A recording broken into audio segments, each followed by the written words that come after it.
Altsasuko auzia terrorismo gisa bezala epaitzeko erabaki hartu du Karmen Lamela epaileak, bitartean Iruñean babes gehiago jaso dute Altsasuko gazteek.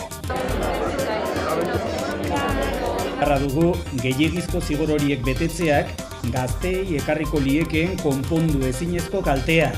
Azpimarratu beharra dugu, behin-behineko kartzelaldia salbuespenezko kautelazko neurria dela. Gasteizen, Gorka Hurtaranek konfiantza mozioa aurkeztu ostean alkateak zein Miren Larrionek elkarrizketarako deia egin dute. Aldaketaren alde dugun konpromisoa sendotzea. Eta horretarako egin beharko dugu 2015ean egin genuen bezala. Hartzea berriro iniziatiba eta saiatzea konfiantzak berriro berreskuratu. Juan Maria Aburto izango da gaurko beste protagonistetako bat, gurean gaur saioan elkarrizketa luze eta zabala egin baitiogu, Hurtaranen hor dagoaz hitz egin digu besteak beste Aburto alkateak. Estabilidadea lortzeko Gorkak eman du hor dago hori, bota du mahai gainean eta era horretan lortuko du segurazki aurrekontuak edukitzea. Urtarriak 4.000 bat langabe gehiago ekarri ditu Euskal Herrian 2008 urteaz. Geroztik daturik onena. Bestalde, pentsioen sistema propioa bideragarri jo dute Euskal ekonomista gehienek. 10-tik 9 uste du lan merkatuko erreformaren bidez egin daitekeela, 10-tik 8 pentsatzen du erreforma global bat edo orokor bat beharko dela. Juan Maria Aburto alkatearekin izan gara gaur Bilboko udaletxean, 18 hilabeteko agintaldiaren ostean, lehen balantze bat eskatu diogu, zentzu horretan, kohesioa bakarrik ez, ekonomiari dagokion garapena. Txanponaren bi aldeak direla nabarmendu du Juan Maria Aburto alkateak, eta etorkizuna ere bide horretan marraztu du. Moneda bat bezala dala, eta moneda bakoitzak alde bi du. Bata gizartearen kohesioa eta gizarte kohesionatuta edukitzeko behar dugu garapen ekonomikoa. Gazteizko egoerari buruz ere galdetu diogu Aburtori, Hurtaranen hor dagoa, erabat ulertzen du Bilboko alkateak eta ulertu ezin da besteak beste Euskal Herria Bilduk duen jarrera. Estabilidadea lortzeko Gorkak eman du hor dago hori, bota du mahai gainean eta era horretan lortuko du segurazki aurrekontuak edukitzea. Baina nik uste dut azkenean elkarrizketa beharrezkoa dela. Eta atzo Gorkaren hitzak baita ere hil horretatik zihoazen, esanez, berak nahi zuela elkarrizketagaz jarraitzea. Esan da bezala, Bilboko udaletxean izan gara, elkarrizketa osorik ikusteko aukera izango duzue gainera segidan. Eta Aburtok esandakoaren ildotik, Gorka Hurtaranek konfiantza mozioa aurkeztuko duela iragarri ostean, hainbat dira Arabako hiriburuan izandako mugimendu eta bilkurak. Alkatea zein Miren Larrion elkarrizketa eta akordioak berreskuratzearen alde azaldu dira. Honen helburua da Gasteiz hiriaren eta gasteiztar guztion interesak defendatzea, azken finean EH Bilduk eta Alderdi Popularrak blokeatu dituzten aurrekontuak joan den ostiralean eta momentu honetan hiria ez gelditzeko proposamen hau jarri dugu mahai gainean, eta nik esango nuke ere oso aukera ona dela berriro berreskuratzeko elkarrizketa eta akordioa denon artean. Gorka Hurtaraneri bozkak ematea hirugarren indarra izan da. Euskal Herria Bilduk asanbladak ere planteatu zuen aurrekontuei 2016an baietza. Asanblada ere izan da 2017ko aurrekontuei ezetza eman diona proiektu txarra zelako, eta EH Bilduren asanbladak izango da erabakitzen duena zein den biderik onena ixteko Partido Popularrari eman zaion protagonismo. Miren Larrionen hitzak ziren horiek, bestalde, Iruñara goaz, izan ere, Altsasuko auzia terrorismo gisa epaitzeko erabakia hartu du Karmen Lamela epaileak, gaur hain zuzen ere, Iruñean hainbat aurpegi ezagunek bat egin dute, 7 gazte hauekin eta bereziki, espetxean dauden 3ekin elkartasuna adierazteko. Besteak beste, han izan dira, Iñaki Soto, Daniel Inerariti, edota Castillo Suárez, Mariano Ferrer ere bertan ikusi ahal izan dugu, gurasoekin batera.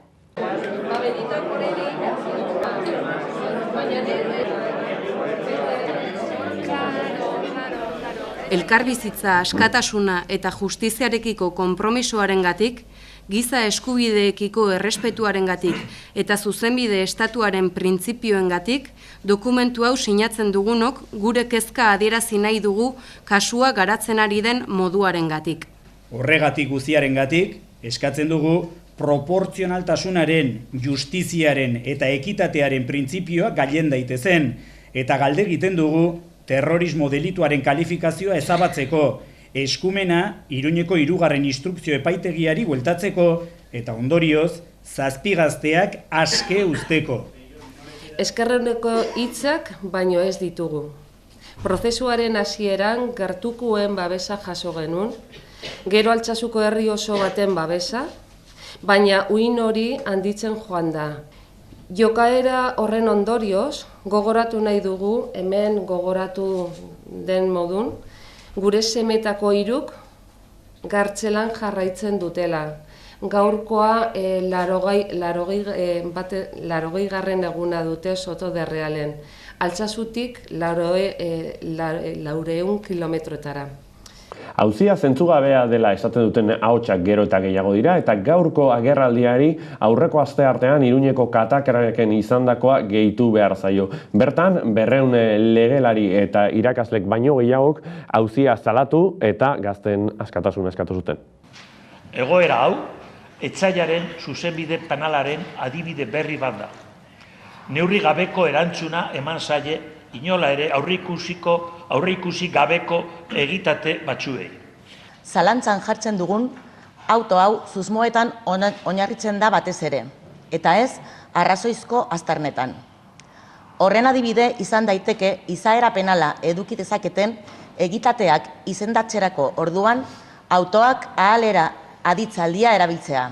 Egon litezke, parte hartu lezakete eta bar.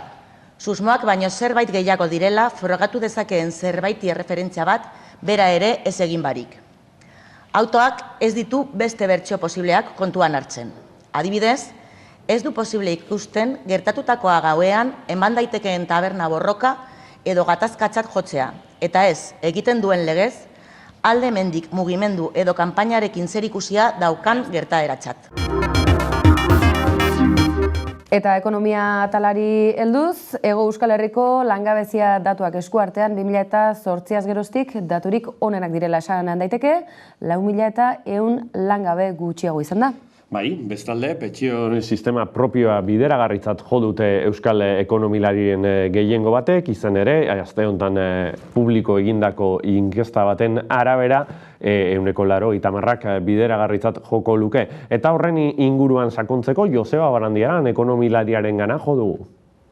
Bueno, hori baino gehiago Euskal Ekonomisten Elkargoak mai gainean eta kezkara egiten duen gai bat den aldetik, bere 6 ekonometroa deitzen den inkestan planteatu du galdera hori, ezta. Eta orduan kontua da, 10-6 gure elkargokideen 10-6 gehiengoak erabaki duela hori egin beharko litzatekeela, hau da, edo bideragarria izango litzatekeela behintzat. Egia esan transferentzia edo eskumena eskatzen dutenen proportzia porrua txikiagoa da, baina bai, 10-6-ren ustez bideragarria izango litzake euskal sistema propio bat, pentsio publikotarako. Bueno, hori arlo politikoan ikusten dut gehiago eta nahiko zaila, ez? Batetik ez dudalako ikusten Madrildik eskumen horri uko egiteko inongo asmorik, bestetik euskal erakundeen kasuan arazo demografikoa edo desoreka demografikoa ere handiagoa izan diteke eta horrek bildurra ere eragin dezake. Eta ez, takitzen baterainoko sartuko diren olako arazo konplexu batean. Ez joera gehiago ematen du dela gauzak zentralizatzea Madrilen gaur egun hori baino, ez? Eta ez dakite lehentasunen artean egongo ote den, Espainiako sistemak ere ze aldaketa izaten dituen ikusi arte bederen. Bueno, demografikoki badakigu nahiko zahartutako gizartea garela, hori Espainian bertan ere gertatzen da, baina Hego Euskal Herrian areta nabarmenago. Orduan kontua da, urte gutxi barru pentsioduna izango den jende asko dagoela, eta bizi esperantza gainera luzearekin, gaur egun ala delako araua gure inguruan. Orduan, matematikoki horri erantzun bat eman beharko zaio. Gaurkoz, Espainiako defizita, seguridade sozialarena da, barne produktu gordinaren 1,4 inguru, dirutza bat da. Urte batean hori zorraren bidez finantziatu daiteke, 2 urtez ere bai akaso, baina epe erdira bestelako aldaketaren bat beharko duela dirudi. Gure elkargokideek behintzat, 10-tik 9 uste du, lan merkatuko erreformaren bidez egin daitekeela, 10-tik 8 pentsatzen du erreforma global bat edo orokor bat beharko dela, eta bestelako aukerak, adibidez zerga berezitu bat ezartzea, eta babes txikiagoarekin, baina alternatiba bezala ikusten dira, ez? 2016ko azken datuen arabera, sendo jarraitzen du Nafarroako ekonomiak eta 2016an gorantzako jarrera mantendu zuen. 2017 honetan tendentzia hori mantentzea espero da, naiz eta zertzobait moteldu daiteken. Barne produktu gordinaren eta populazio aktiboaren inkestaren datuen inguruan, Manu Ayerdi Nafarroako presidente ordearen hitzak ditugu. Nafarroako barne produktu gordina ehuneko 0,8 hazi da 2016ko azken 3 hilabetetan. Hazkunde interanuala ehuneko 2,7koa izan da. Naiz eta deselerazio leuna izan, 2 gutxiago 3 hilabetetan alderatuz, ekonomia jarduerak sendoa eta gure aurreikuspenak baino pixka bat altuago jarraitu du. 2016an urte osoa begiratzen Nafarroako barne produktu gordina ehuneko 2,9 gehitu zen. 2017 begira, kuadro makroekonomiko horretan espero deguna da lanpostu berriak 4.500 tarte horretan egongo garela, ikusiko dugu, baina prudentziarekin hitz egiten hor espero dugu egotea, lana egingo dugu nola ez hobetzeko tarte hori eta gorago juteko ikusiko dugu. Eta hori 2017 begira, ez? Eta EPA buruz, ni beste gunean bai esan nuen, egia da, zuk esan dezu, ez? Ni usteet, ni gutxienez lortu genula, espero genuen, baino dato hobiagoak, ez? Argi eta garbi esaten dut. Eta nik nahi dudana da hartu denbora pixka bat aztertzeko EPA hori, ez? Aztertzeko ea okupaduen kopurua logikotzat ikusten dugun edo ez, ea konsistentzia hori daukan edo ez. Nafarroako garapen ekonomikorako presidente ordeak baina badu beste auzirik eskuartean. Madrilen izan da egunotan, abiadura handiko trenari dagokion auzi horretan, sustapen ministroarekin berarekin batzartuta. Sanzen gobernuaren eskandaluaren ostean, dagoeneko Nafarroak halako azpiegitura handia eraikitzeko aurreratutako diru hori nola kokatu, nola kontuan hartu, hitzarmen berri baterako beharra garbi ikusi dute bi aldeek. Nahi dugu trena bat, bai pertsonentzako, bai merkantzientzako, nahi dugu trena bat, Europako estandarrak errespetatzen duena, hor dago ez bakarrik zabaltasuna, baita ere abiadura eta beste elementoak, Europa oso ondo azpimarratzen du eta definitzen du zeintzu dira estandarrak, eta nahi dugu baita ere, korredore bat kapazidade nahikoarekin, ez? Hori izango da gure eskaera potentea, eta gaina eskatuko diogu kompetentzia daukanari. Kompetentzia Madrideko gobernua da, eta berari eskatuko diogu. Nafarroa eta Europaren arteko lotune izango den proiektua nahi du Ayerdik, bain zuzen ere Euskal Herriaren egituraketa, eta kasu honetan egituraketa instituzionalean urrats garrantzitsua izan da Euskal Elkargoarena. Aste honetan bertan ikusi ditugu Etxegarai eta Urkullu elkarrekin batzartuta. Ekin egala da, Baionan izandakoa bi instituzioen eta bi ordezkarien arteko lehen hartu emana izan da, bi instituzioen arteko harremana sendotzea eta indartzeko asmoarekin aurrera begira. Iñigo Urkulluk Jan Rene Etxegarai Gasteizen jasotzeko gonbitea luzatu du. Etapa berri bati hasiera emateragoaz, elkarrengana gehiago gerturatzeko, elkar hobeto ezagutzeko eta elkarren onerako lan egiteko asmo sendoarekin. Erakunde berria etapa bat besterik ez da Etxegaraientzat, lurralde elkargo berezi baten alde lan egiten segituko baitu, Ordubeteko bilera baikorrean, Euskal Herriko egoera politikoa aritu dira, demokristautzat dute beren burua ados gai askotan. Estatu politika bat garatu beharko litzatekela, bizikidetza aldera, non armagabetzearena, non biktimei buruzko oroimena, non espetxe politika bat giltzarriak izan beharko lirateken bizikidetza sustatze aldera. Bakerako euskal konponbidea proposamenarekin, txostena mahai gainean bilkura errondari ekingo dio Euskal Herria Bilduk, horren berri xehetasun gehiago eman dizkigu Julen Arzuaga legebiltzarkideak.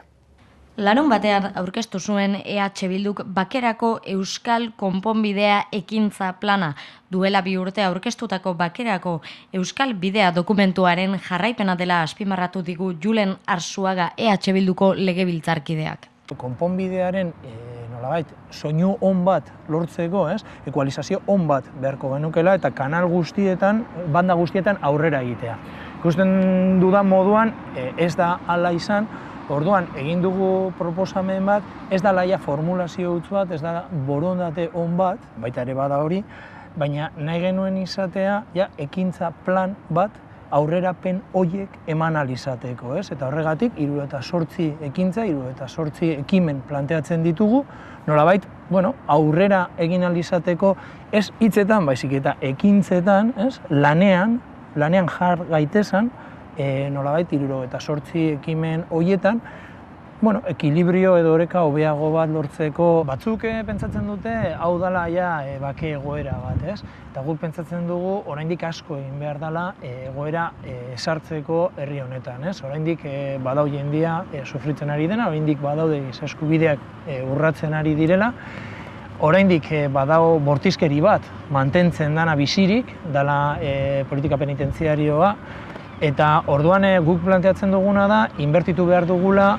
orainaldian bake osoa, bake justoa, bake behinbetikoa eta bermedun bake batean, Ekintza plan hau irakurtzen hasizkero ikusi dezakegu lehenengo atala memoria iraganari begirakoa dela eta ez dakit kasualitatea edo den, baina lehenengo puntua da amnistiaren legea indargabetzea. Amnistia legearena izan dalako agian etorkizunean urratsak emateko zailtzen digun lege bat, Bakizu lege horrek debekatzen duela estatuaren delituen perpetratzaileak ikertzea eta ardurak hartzea, eta noski, egi osoa eta justizio osoa eta memoria osoa nahi badugu, hau ere egin beharko da. Orduan da ekintza bat guk garrantzitsutzat hartzen duguna. Beste gai bat ere aipatzen dena desmilitarizazioarena da. Bertako polizia ereduari ere erreparatzen aldio EH Bilduk.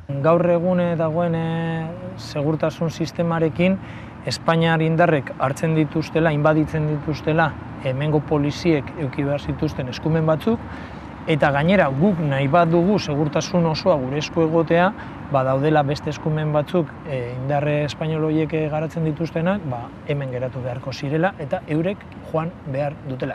Irakurri dut aste honetan 3 probintzietan Guardia Zibilaren 121 murriztu dela eta Nafarroan 115. Orduan gehiago erretiratu, gehiago erreplegatu, atzera egin behar dute gehiago, da bide bat, oso diskretoki gertatzen ari dena, guk esaten duguna da, azkenengo Guardia Zibila eta azkenengo Polizia Nazionala joan arte jarraituko dugula, segurtasun eredu berri bat esarri nahi dugulako herri honetan.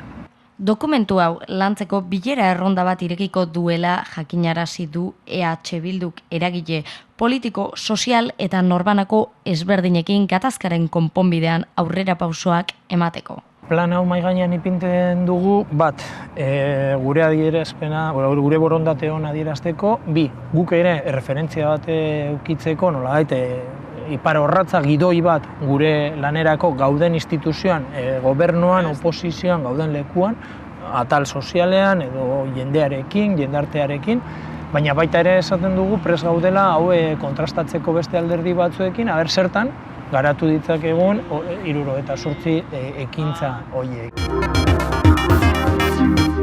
Bilbon, eguna egunkariaren sorreraren 80. urte hurrena ospatu dute gaur, plaka batekin postakalean, eta bertan Juan Mari Aburto alkateak adierazi duenaren arabera, Bilbok euskara behar du eta euskarak Bilbo behar du.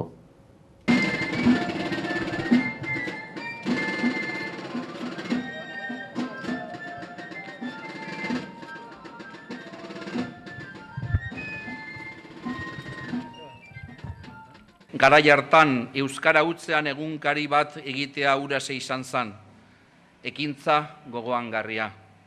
Haientzat esker ona, haiek guztiak gogoan ditugu. Hauek dira, hauxe da gure omenaldia, unkigarria, txikia, baina unkigarria, bihotzekoa. Eskerrik asko.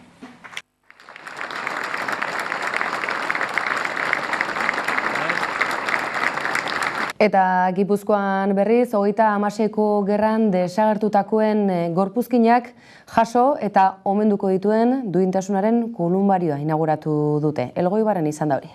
Arrasate, Andoain, Azkoitia, Elgeta, Elgoibar, Legutio, Lemoa, Mañaria, Mutriku, Baldegobia, Zaldibe eta Zigoitian aurkitutakoak dira gorpuzkinak. Arantzaiko Pako Etxeberriak esan du ez direla ezurrutxak, pertsonak direla eta errespetua merezi dutela. Eta gizarteak memoriarako eskubidea baduela, baina baita ardura ere.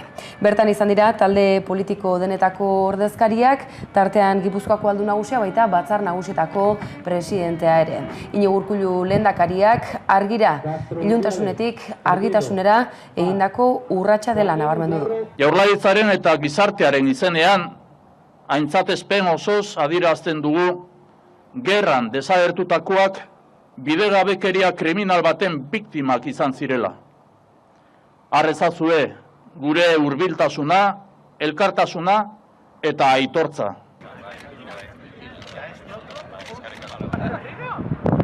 Nafarroan 4.000-tik gora izan ziren fusilatutakoak, Herriberan, Sartagudan, Alargunen herria bezala ere ezagututako herrian, oroimen ekitaldia egin dute, Bizkaiko Batzar Nagusiekin batera gainera, Gerrikako arbolaren kimua landatu baitute asteburuan. Gogorea da, baina erantzukizuna handia baita ere zuen aurrean berba egitea.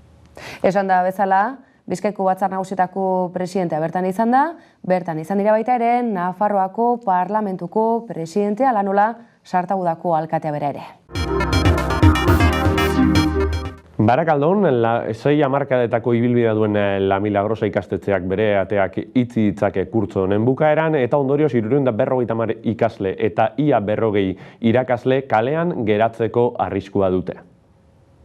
Borrokan dabiltza Barakaldoko La Milagrosa ikastetxeko langile eta ikasle gurasoak 2016 eta 2017 ikasturtea azkena izan ez dadin. Urtea astearekin batera ere izan dute itxialdiko egoera honen berri. Karitateen alabak direla gure jabe, gure patronala, beraiek urtero ordaintzen dute alokairu bat.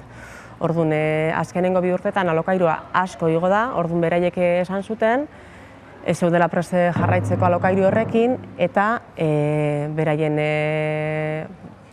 enpresa edo, beraien funtzioa itxiko zutela abuztuaren 31an. Beraiek esaten dute, tasazio bat egon dela, egon zala 2006an, orduan beraiek uste dute, ordainketa hori dela, beraiek ere beraien proiektua bideregarria izateko, beraiek eskatu aldutena. Fundazio Mirandakoek, badirela zentru honen, eraikinaren jabeak ere, eskatzen dutela alokairua ere igoera nahiko handi xamarra, 250.000 inguruko urtean inguruko alokairu bat. Zeo zer egon behar da, planaren bat izan behar dute, pentsatzen dugu handitu nahi dutela 3. edineko egoitza, baina ez dute zer esaten. Baina uste dugu hori, joaten badira hauek, alokairua ere inork ez du ordainduko berez. Orduan suposatzen da diru gutxiago irabaziko lukete. Orduan, plan B hori dagoela, ziur. Zein den, jakingo dugu suposatzen du denborarekin hau konpontzen ez bada. Egin dituzte bilera errondak La Milagrosa ikastetxeko langileek, baina oraindik ere ez dute irtenbide argirik esku artean. Egon gara alkatezarekin, alkateza ez du gaztu behar fundazioko partaida dela, da lehenengo lehendakari ordea. Orduan, egon ginen berarekin bilduta, esaten zigun berak ezin zuela ezerekin, bera basala bat 14 pertsonen artean, orduan bere erabakia izala izango ezola bultzatuko besteen erabakia. Gure ustez dagoen alternatiba bakarra gaur egun daukagun egoera larriari aurre egiteko, eta da, La Milagrosako hezkuntza komunitatea nolabait publifikatzea. Ze azkenean Jaurlaritzak bere gain hartzen baditu, guztiak hartu ahalko zituen, bai ikasleak, bai irakasleak. 1.000 lagun inguru kaltetu dituzte lur klausulek Hego Euskal Herrian. Hainbatek euren dirua berreskuratzeko jadanik epaitegietara jo dute, beste hainbatek ordea oraindik ere ez dakite zer nolako prozedura jarraitu behar duten. Horretarako Martxel López abokatuarengana jo dugu. Bai, zoru klausulak mailegu hipotekarioetan egon daitezkeen klausula mota bat da, hilero ordaindu behar den hileroko kuotan, Euriborra jeisten mugatzen duen klausula alegia. Adituen arabera, kaltetuek gutxi gora bera Euskal Herrian 100.000 izan daitezkela, uste da, eta 20.000 Euskal Autonomia Erkidegoan eta 20.000 Nafarroan eta Estatu Espainolean uste da kaltetuek 4.000 izan daitezkela. Bazuk ordaintzen duzun hileroko kuotan, azkenengo urteotan ez baduzu somatu Euriborra jitsi denetik, zure hileroko kuota hori berakale esan duenik, normalean posiblea da zuke honelako afektatua izatea. Bi aukera daude, edo zuzenean epaitegietara joatea, edo orain dela gutxi Espainiako gobernuak sortu duen prozedimendu extrajudizial batera joatea. Bigarren aukera hau erabiltzen bada, zure bankuari erreklamazio bat aurkeztu beharko diozu, eta orduan zure bankuak 3 hilabeteko epea izango du zor zaizuna bueltatzeko, Proposamen ekonomiko zehatz bat egin beharko dizu, beste modu batean esan da, eta horrekin ados ez bazaude, edota baldin eta zure reklamazioaz ez badu onartzen, orduan 3 epe pasa eta gero berriro epaitegietara joateko aukera izango duzu. Ikusiko dugu nola bueltatzen duen, baina egia da, nik uste dut banku bakoitzak bere jarrera izango duela, bankiak hori esan du, ikusiko dugu benetan afektatuei edo kaltetuei bueltatzen dion dirua, eta nola, baina adibidez, Sabadell bankuak orain dela gutxi ere esan du, beraiek ez dutela ezer itzuliko, uste dutelako beraien klausulak gardentasun osoz eta negoziazio bidez egin dutela, eta ez dutela ezer zor behar. Orduan ikusiko dugu banku bakoitzak zer erantzun ematen duen. Nik esango nuke, norbaitek kaltetu bezala ikusten badu bere burua, galdetu dezala, bai kontsumitzaileen elkarte batetan edo beste profesional bategaz, abokatu baten bitartez honela, ikusteko bere hipoteka nonelako klausula duen ala ez. Pobrezia energetikoak ere dramatikoak diren egoerak utzi dizkigu negu garai honetan bereziki, hori salatzeko argindar zerbitzurik ez mozteko eskatuz eta salneurriak prezioak ez pustutzeko eskatuz, protesta egin dute Iruñean Iberdrolaren egoitza atarian.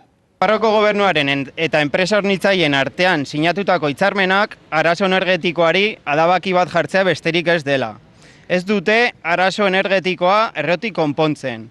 Gobernuaren eta gizartearen gain fakturaren karga eta gizarte erantzunkizuna soilik ikusten dutelako.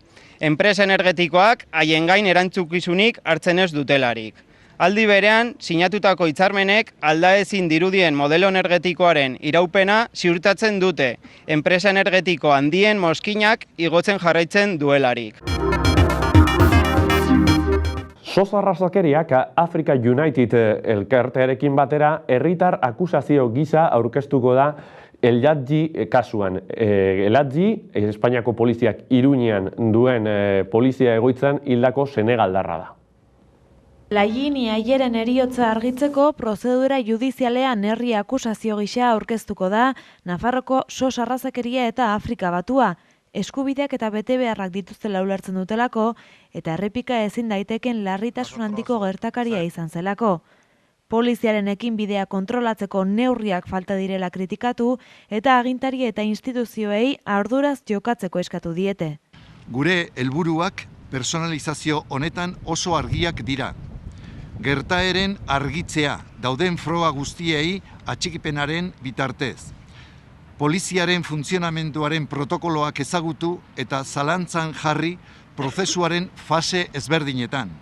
Identifikazioa, atxiloketa eta komerzialdegira eramatea. Mailaren gainean dauden galderei erantzuna behar dugu izan. Zergatik gelditu zuten, Elai? Zergatik eta nola hiltzen? Zergatik ez zuten osasun etxera eraman komisaldegira joan aurretik? Nafarroak Nazio Batuen erakundearen tratutxar eta torturen inguruko erabakiak betetzea eta Estanbuleko protokoloaren aplikazioa exigitu dute. Nafarroak Madrilen dauzkan ordezkariei eskatu diete, estatuko organo eta segurtasun indarrek gutxieneko baldintza horiek betetzeko. Iazko urrian hil zen Elai Niaye, Espainiako poliziaren Iruñeko komisaria batean. 3 hilabete igarota, Espainiako gobernuak azalpenik eman ez diela salatu dute. Venimos aquí para aprender, convivir, aportar, trabajar. Por lo menos que nos respeten. Eta Gipuzkoan berriz, erraustegi egitasmoak, proiektuak esleipen prozesuan segituko du, adjudikazio prozesuak aurrera egingo du, Gurasos elkarteak aurkeztutako helegitea atzera bota baitu Euskal Autonomia Erkidegoko auzitegiak. Horren baitan, Gipuzkoako aldun nagusiak Markel Olanok esan du berehala ekingo diotela aurreikusitako bideari. Azkeneko sinadura hori behartzena adjudikazio behin betiko aiteko eta obrak hasteko dagoeneko egin dezakegu, hori bidea zabali daukagu. Ez du ordea amorerik eman Gurasos elkarteak helegite gehiago iragarri dituzte, ez hori bakarrik, otsailaren 19an kalera ateratzeko deia luzatu diete herritarrei. Planaren denboraldia edo bere bigentzia luzatu egin dute, zeren ez die eman denbora erraustegia esleitzeko. Baina, klaro, horretarako plana berriro egin behar da aztertu eta revisatu. Eta horretarako derrigorrez legeagola eskatzen duelako parte hartzea egon behar du, herritaren parte hartzea. Hori nola ez duten egin nahi. Datorren otsailaren 19irako manifestaldi batera dei egiten diogu Gipuzkoar gizarte osoari. Gizarteari hauxe proposatzen diogu. Beraz, sinisten baldin badu akordioan, legearen errespetuan eta parte hartze demokratikoan, manifestazio hontan har dezala parte. Ezkerra Berri Fundazioak antolatuta, iraganden asteartean Euskal Espazio Komunikatiboaren inguruko jardunaldiak burutu ziren Bilbon. Bertan, Josu Amezagak, Euskal Herriko Unibertsitateko irakasleak, gatazka politikoak utzitako ondorioen artean, Euskal Espazio Komunikatiboaren ingurukoak ere badaudela azpimarratu zuen. Funtsean, esaten nuen, indar zentripetoan oinarritu, komunikabide sistema bat eratu, propioa, nazionala, Euskal Herrikoa, eta erakargarri bihurtu. Horretarako behar dira komunikabide sendoak. Orain arte, zer eginda arlo honetan, hemen ere ezer gutxi. Prentxan ikaragarrizko, ia monopolio egoeran gaude. Eta bestalde, Euskal Zinema arriskuan dagoela, nabarmendu du Ibaia Fundazioak. Zergatik, arrazoia oso argi adierazi dute, dagoeneko Euskal Zinemak jasotzen duena baino gehiago ekoizten duela eta ekarpen hori jasotako babes eta finantzaketa baina handiagoa dela. Zentzu horretan, Madrilik murrizketak egon bai, baina Jaurlaritzari babes gehiago eskatu diote. Kontu zibilian, kontuz go. Bai, kontu zibil barrekoak. Militar batek aste batzu zemak baituta. Torturatzaileak dira, odolotzeko hitzaileak.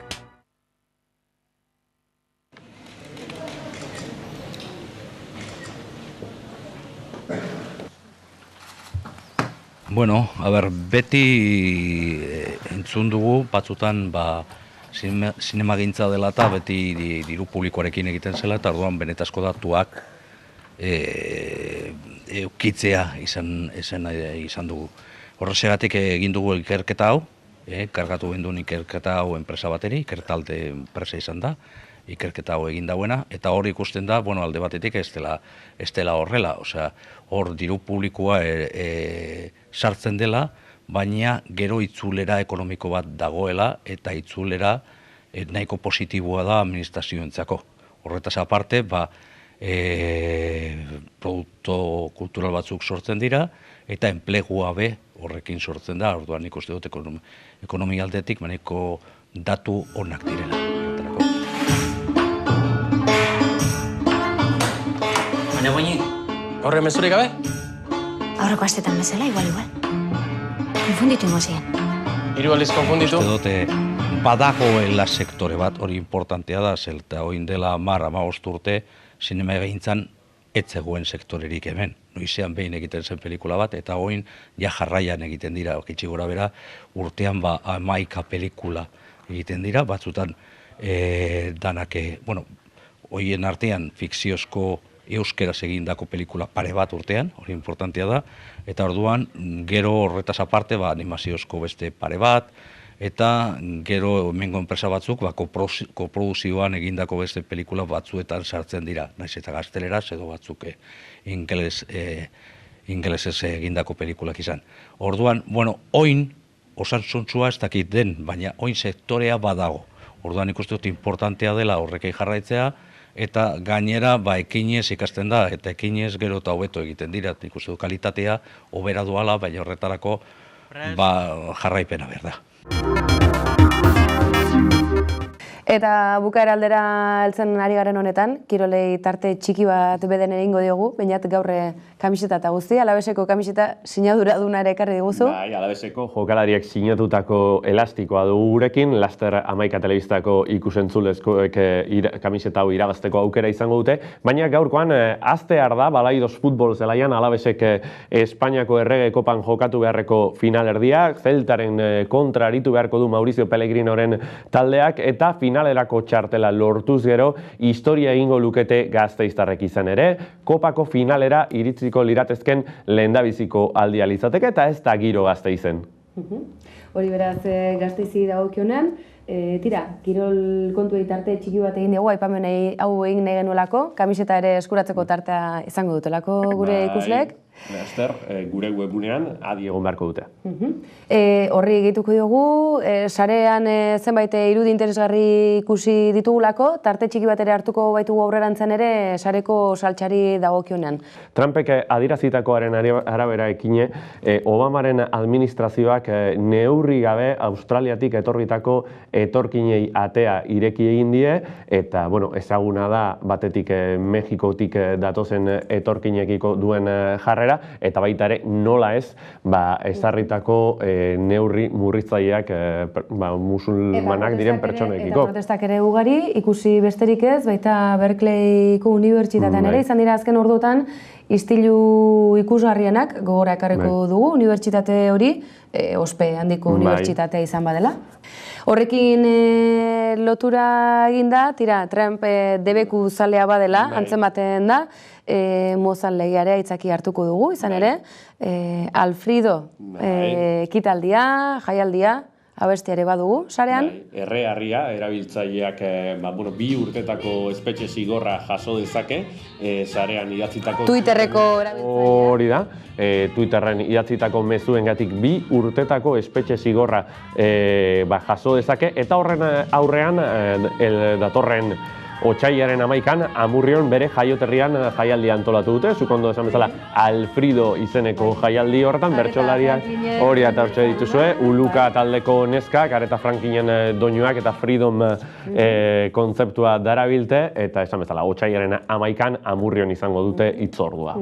Eta sarean aurkitu dugun beste irudi interesgarria, edo behintzat atentzioa erakarri diguna, Itziarko Nikolas Korrea, enpresako langileak, izena ere esanguratsua da zoritxarrez, itxiera eta trasladoaren aurka, dagoeneko modan dagoen ekimen bat egin dute. Mannequin Challenge bat abiarazi dute, euren egoeraren berri emateko, eta itxiera arrisku horren inguruan herritarrak jabetzeko.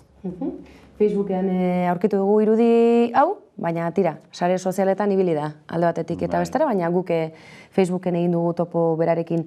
Eta beste irudi ikusgarri bat ere bai, akaso mendiko izarearekin lotutakoa, atentzioa deitu diguna, emakume hartzaia bere hartzai zakurrarekin lanean, eta entrenamendu egun baten irudiak ere jarraitu ahal izan ditugu, ikus dezakezuen bezalaxe. Intentsitate handiko entrenamendua da. Intentsitate handikoa, aipatu behar dugu, Border Collieri buruz aritzen den Facebookeko orrialde batean aurkitu dugula. Ez da Euskal Herriko orrialde bat, baina entzuten baduzue, ez dakit baduzuen aukera entzuteko. Naika, segi.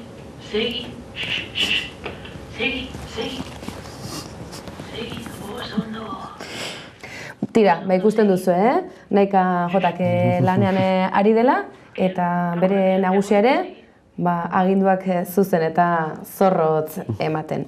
Horiek beraz, pixka bat sarean bildu ditugun, bitxikeria batzuk, tarte bat eskinena izan digurri, baina bukaera aldera ezin ahaztu, egunotan, Inauteri Garaia protagonista izan dela, eta sareetan bolo-bolo ikusi ditugu, argazkiak, bideoak, eta tira, dudarik ez da. Zubieta eta Iturengo Inauteriak protagonismoa eskuratu dute. Baina ez Joaldunek bakarrik, ez da? Ez, han ikusitako irudiak, ez dira filme batekoak, baizik eta errealitatearen parte dira ekine, eta benetan harritu gaituztela. Musika eta guzti, eta aipatu behar dugu gainera, Odei Izarrak egindako lana dela, Biltzen aritu gara hainbat irudi, baina aurkitu dugu Odei Izarrak egin duela bilduma bat, eta tira, Joaldunen iritsiera, aipatu nahi genuna, Zubieta eta Iturenen arteko harreman hori, eta Pieletek lagunduta gainera, aipatu gabe ezin utzi, laster holtza gainean ikusiko ditugula.